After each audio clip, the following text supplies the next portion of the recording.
Polisi y'e Kamuli eri ku muyiggo gw'omukazi atanywa gutteeka ng'ono amanyiddwa nga Susan Namuganza eyakkakkanye ku bba Moses Kawubanyi n'amukecculako ebitundu eby'ekyama ng'amulanga kuwasa mukyala mulala.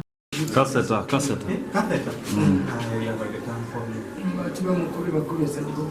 Bino biri ku kyalo Nabirumba 1 ekiri mu Ggombolola y'e Nabwigulu mu disitulikiti ey'e Kamuli nga Kawubanyi yasaliddwa ye mutandisi w'essomero erimanyiddwa nga Serena Children Center era nga musumba nga ye ne Susan abadde bamaze emyaka 16 mu bufumbo nga balina n'abaana 5.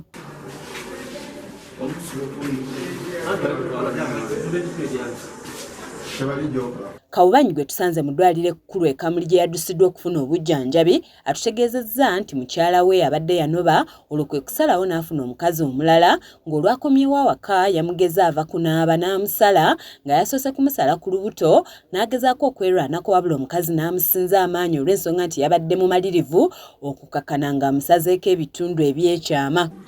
nawulire bwakisa kumbitakunga kitecce nakuba ntusazeewo ndite n'aguma omukono nti mukono gwe mamwene yayisiriza yawazinosulusumu n'amugama omukono de nayo nemulamu ole butimulamu nze butimulamu kayinja kugwa neyongera other injuries. Muganda wa Kawubanyi nga ye Wilfred Kalenda agamba nti zibadde saa 9 ez'ekiro ekikeesezza olwaleero n'awulira omuntu akuba emiranga nga bw'amuyita nti bamusse ng'agenze okugulawo ng'alaba muganda wavaamu omusaayi omungi era n'ayita balirwana ne bamuddusa mu ddwaliro. Nga dijja saawa 9 yaidda yandeta yayesenga ng'akoba nfiire mukazi yandise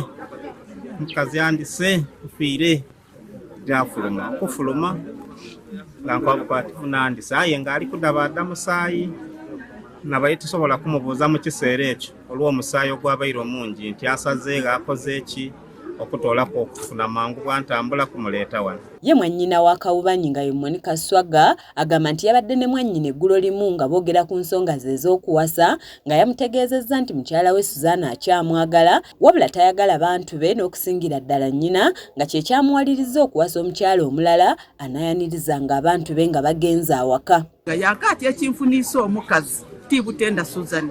Susan emyaka mingi yalemwa ogemagana n'ifamire yange okutoolaga ekikolimo kya maama okufa nga nkoliime zeena abaana okubinkola nga bwe yankaati nfuna omukazi nfune kuwenta maama wange gaanaasobolanga okujja nasalawo nfuna omukazi mukaire wange gaanaajanga naanwa ku maadi kuba namukoba tusoniwe maama oba alina ebibi bye yakukola yaddeemu okusoniga maama wange. Babakulembeze b'ekitundu kino abakulembeddwamu ssentebe w'eggombolola y'e Nabwigulu nga ye Batwawula Tito avumiridde ebikolwa eby'obutabanguko mu maka ebisusse. Eriwo nga butabanguko bwa maka bwendalooza nti kiba kikulu kubanga oyo omukyala anenya derisa lwaki aleeta baasa mu isomero aye ng'ate mwene gaba mu isomero aba sente zisansana busansane akozesa bibye wasala ku balo ebitundu eby'obusaada aye ng'ate kulimu abaana owangera emyaka 16 mwirya ekifaananyi kibivumirira ekikolwa ekyo nakuba abakyala mwoyireku.